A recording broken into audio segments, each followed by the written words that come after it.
Senzacionalizam nema opravdanje.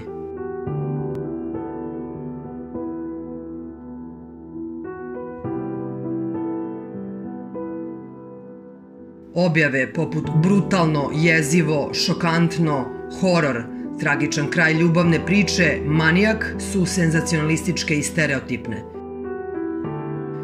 Skoro 50% medijskih objava sadrži ovakve izraze za nasilje, preživelu, žrtvu i nasilnika. U više od trećine medijskih objava iznošeni su detalji nasilja ili ubistva ili izjave kojima se udaljavamo od suštine problema nasilja. Loše izveštavanje nanosi dodatnu štetu ženama žrtvama nasilja.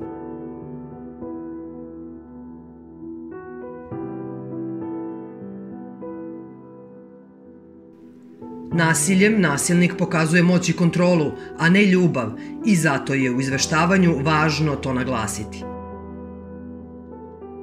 Fotografije i video snimci koji simuliraju nasilje utiču da žena koja je preživela nasilje ponovo doživi traumu, zato takve prikaze treba izbegavati.